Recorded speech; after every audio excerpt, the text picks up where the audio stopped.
Charting Toward Intimacy covers mature topics. Listener discretion is advised. This is an incredibly special episode that I have to share with you.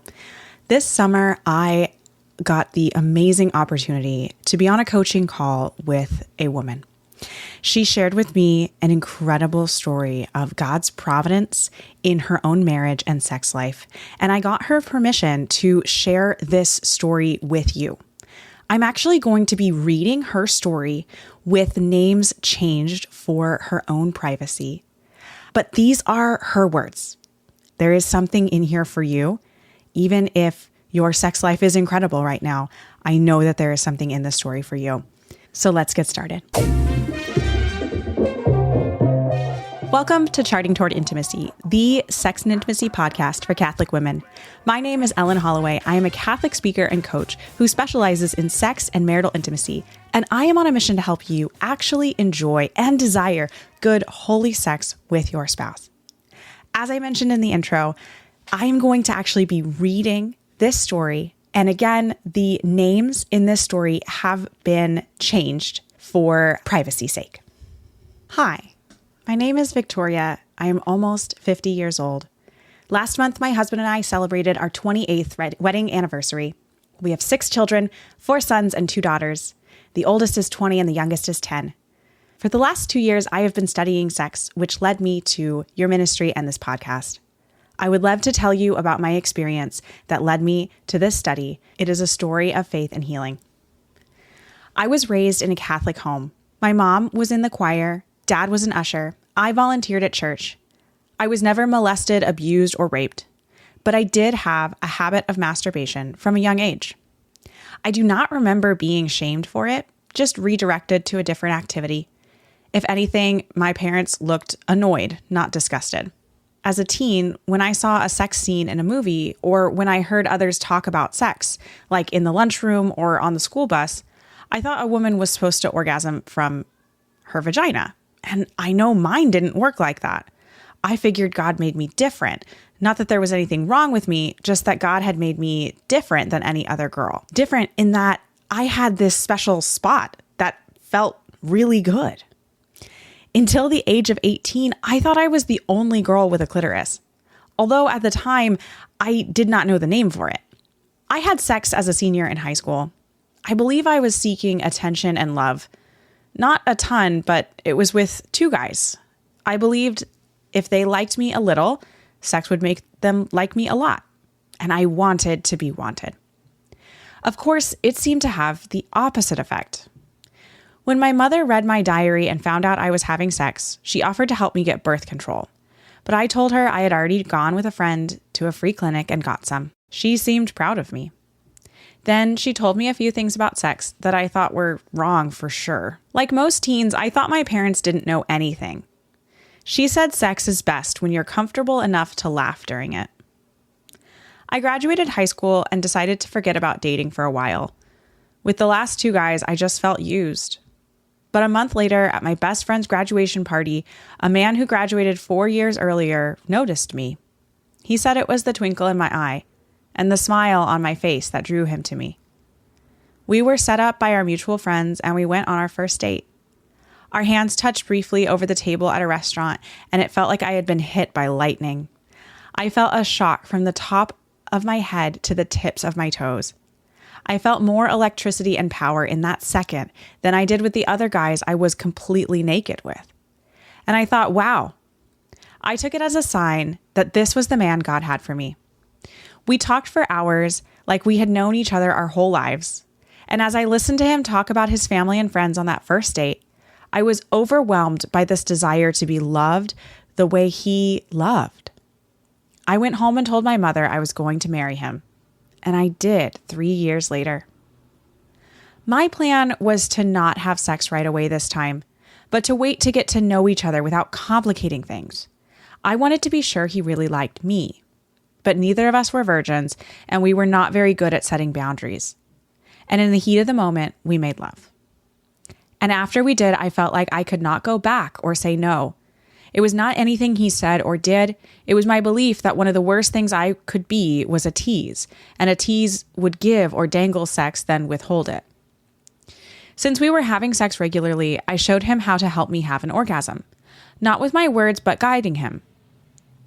And before we were dating for a year, I had quit my habit of masturbation. I wanted to know everything about him, and I wanted him to know everything about me. And I had a habit I was embarrassed of. So I had two choices: to hide it from him or change it. It was not easy, but I gave it up. In our dating time, I brought up the topic of pornography and asked him about it. He said he had seen it, but denied using it and said it did not interest him. On our 1-year anniversary of dating, he asked me to marry him, and I said yes. Between our engagement and wedding, he came clean and admitted to using porn. I said I did not want it to be a part of my marriage, and he agreed. He said it would not be a problem or an issue. After he told me, I did stop wearing my engagement ring for a few days. I didn't break up with him, I just wanted some time to think. I talked to my mother, and she said not to worry about it. It didn't mean anything. As she said, they all do it.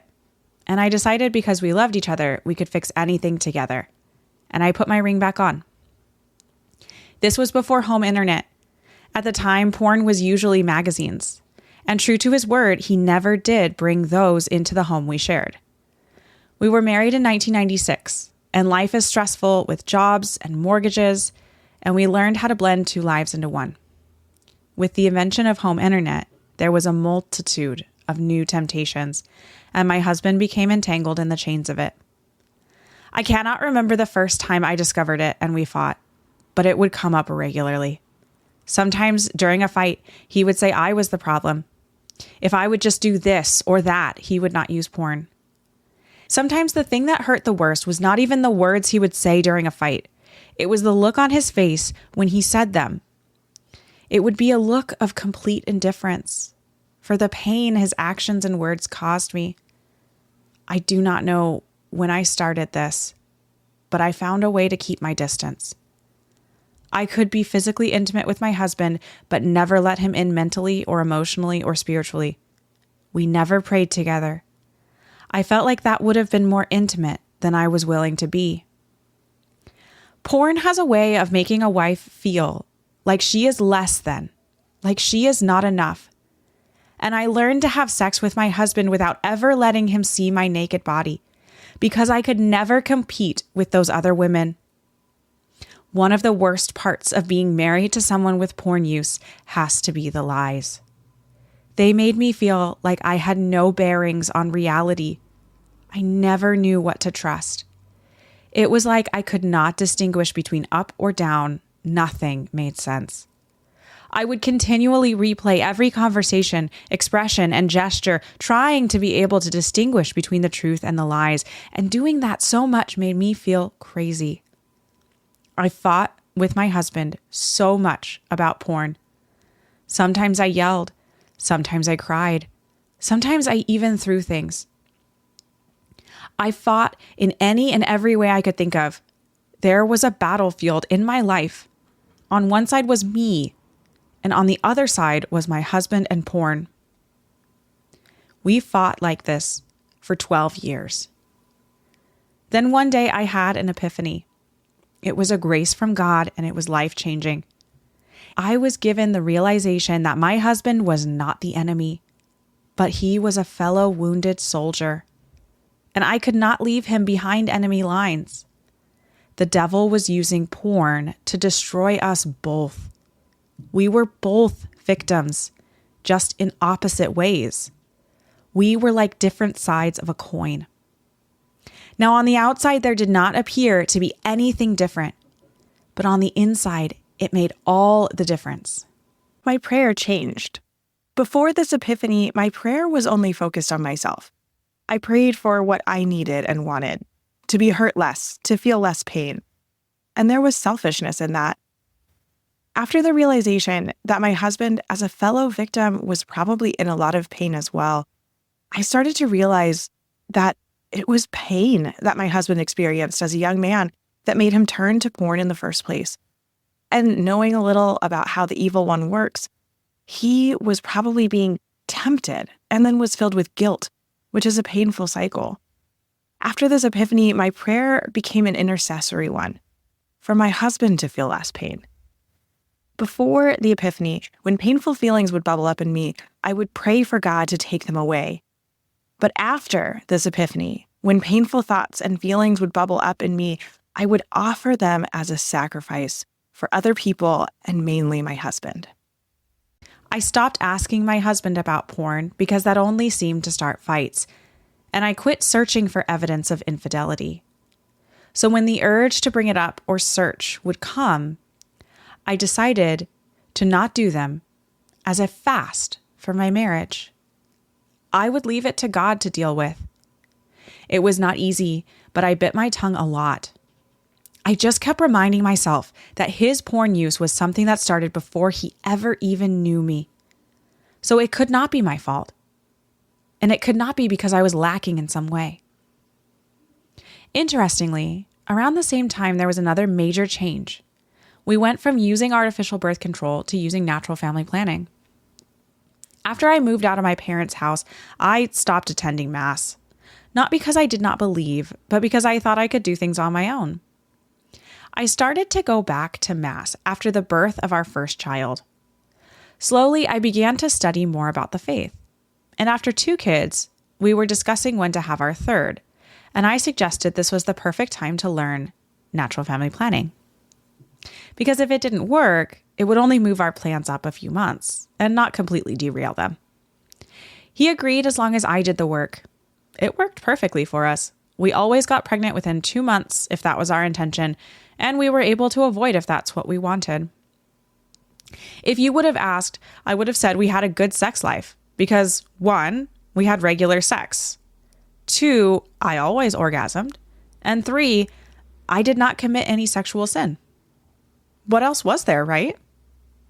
I knew the porn was not gone. I knew there were still stumbles and lies.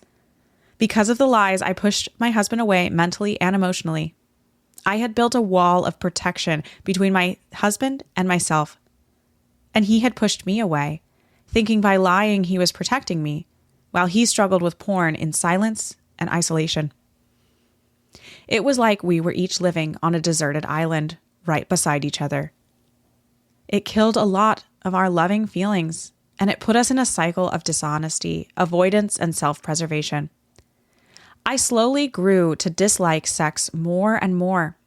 I would try to time sex just right. If it had been several days since we were intimate, my husband would get very attentive and loving, and I would enjoy that. If it went too long between encounters, he would get agitated and short with me.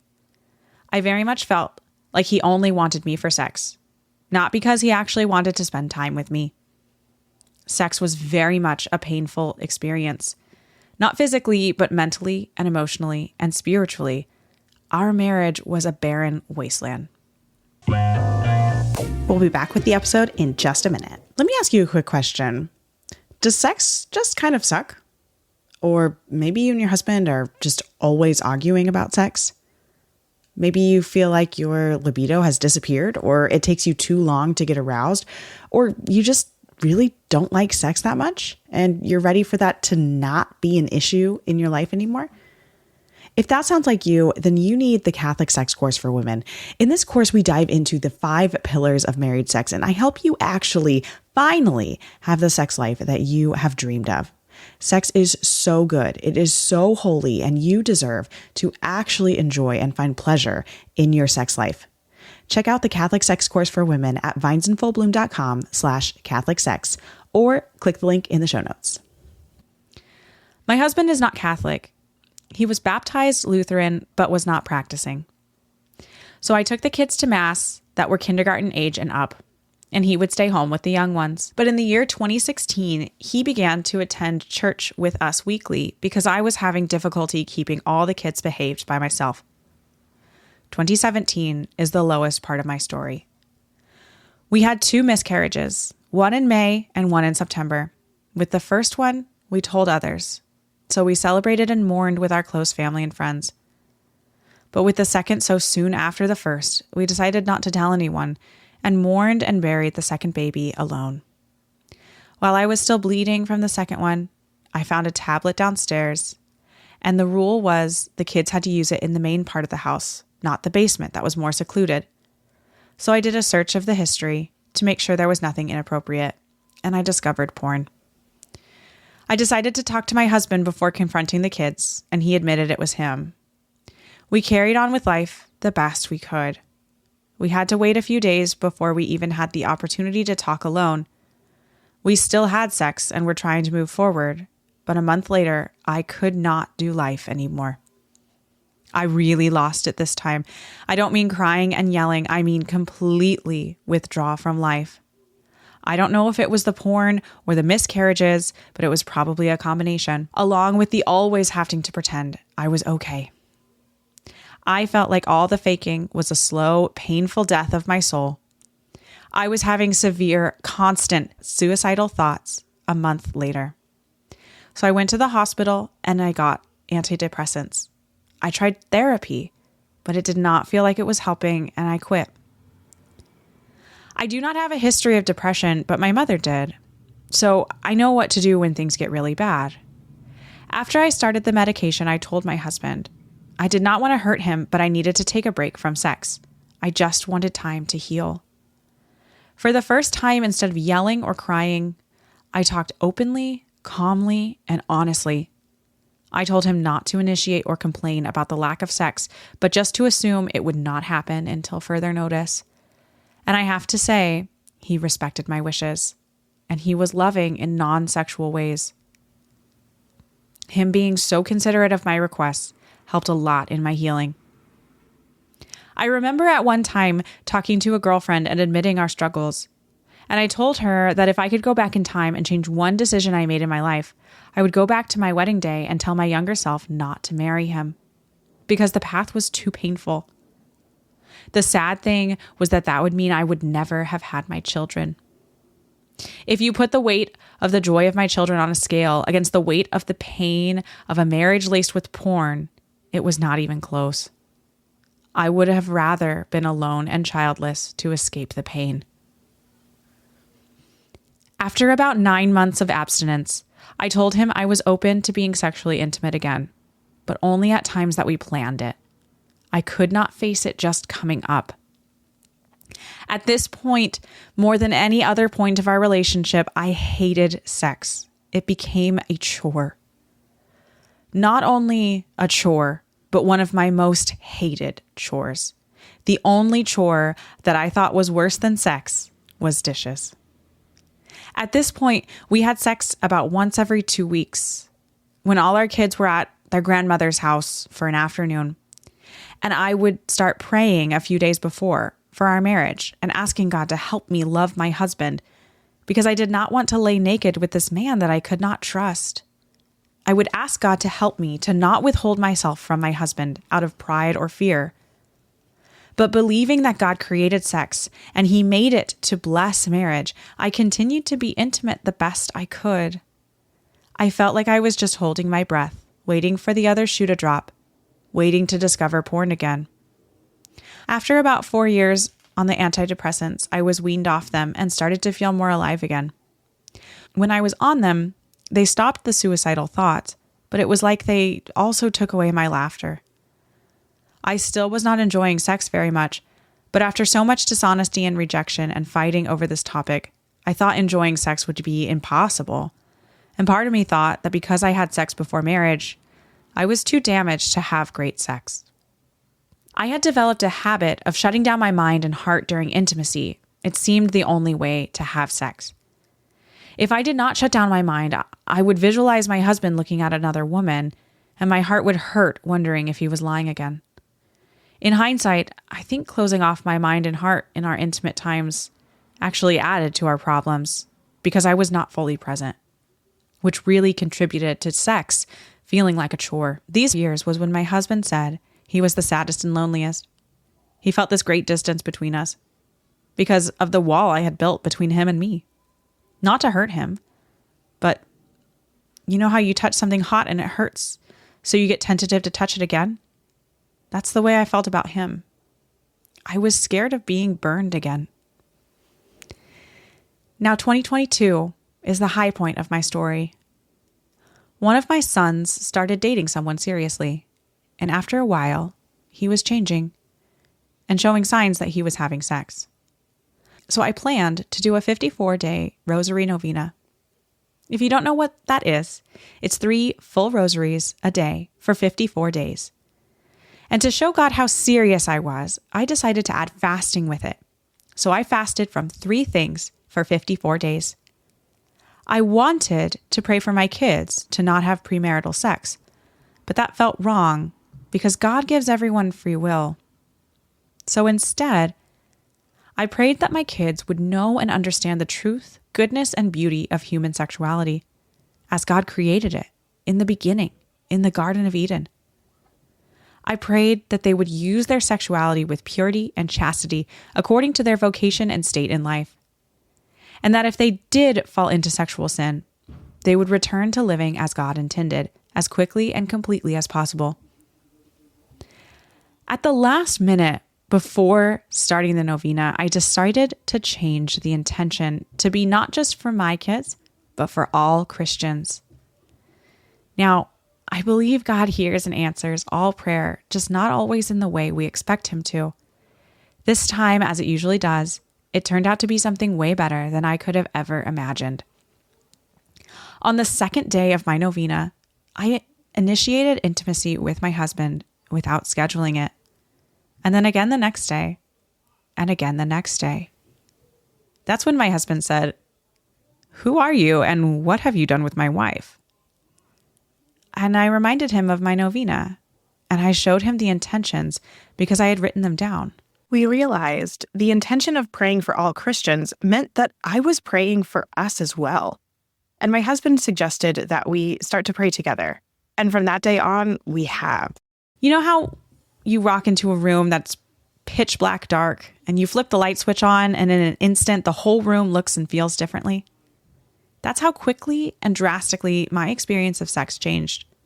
It did not feel like a chore. It did not feel like there was a wall between my husband and I. It felt like Jesus had knocked it down, and we began to be truly intimate in all the ways, mentally, emotionally, and spiritually. Now, when we are together, we crawl into bed, and first we talk about our day. We discuss our high and low moments. We express appreciation for each other. We are one in body, and we end by praying out loud together. I have to admit I was scared that as soon as the novena ended, my new enjoyment of our intimacy would stop. But what I was experiencing was so amazing. I told my husband that if I had to, I would fast from those 3 things for the rest of my life to keep enjoying our new intimate connection. My whole life feels better now. We're actually intimate almost every day. It has been that way for almost 2 years.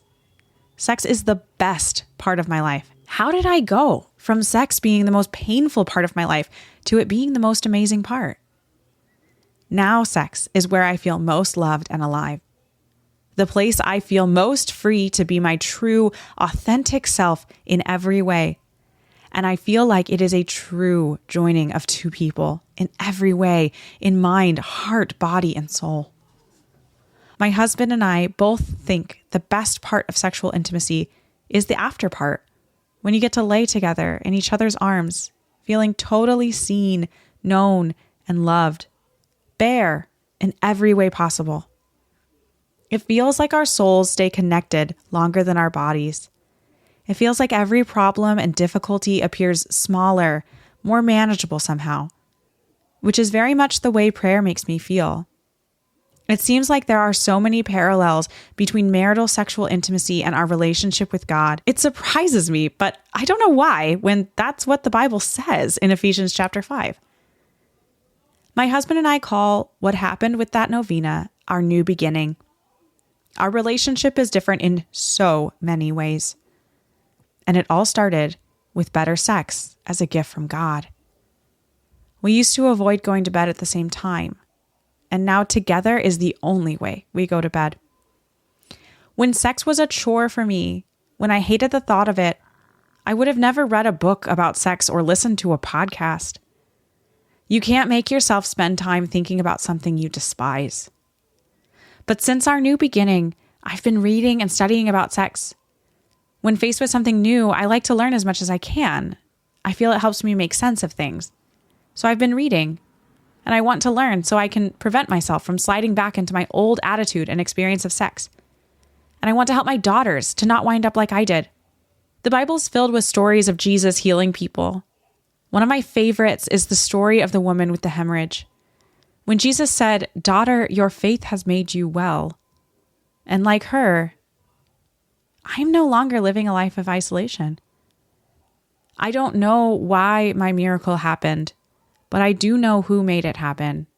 Jesus. My husband is now my best friend and my greatest human source of comfort and strength.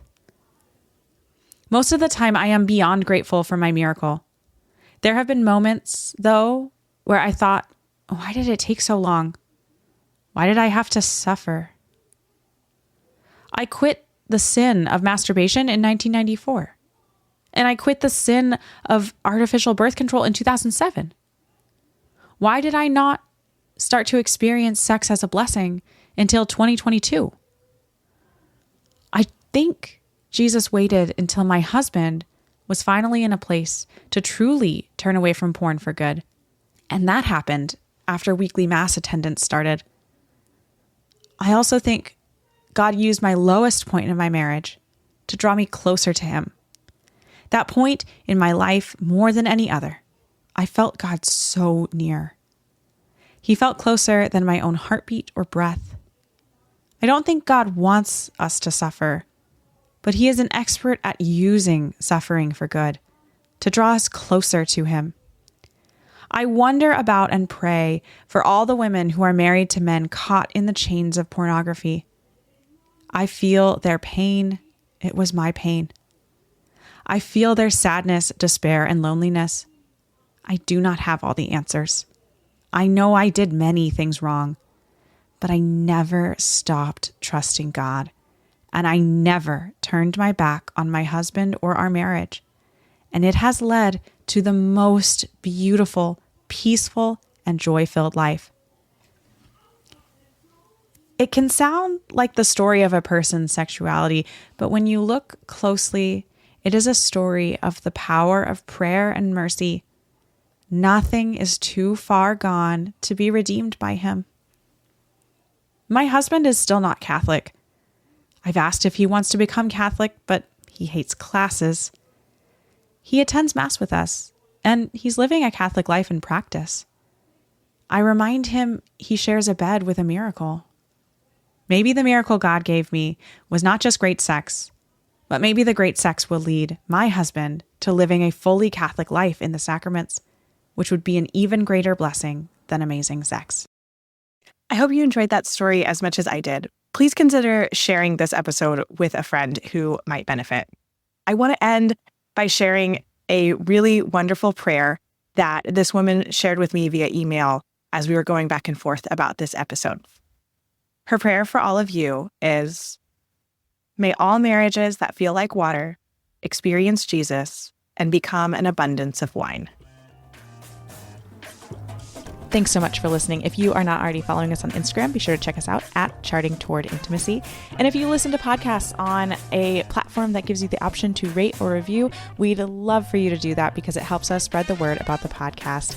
If you ever have questions, comments, or episode topic ideas, please reach out to us. We love to hear from you. You can reach out on Instagram or send us an email. Our email is in the show notes. Until next time.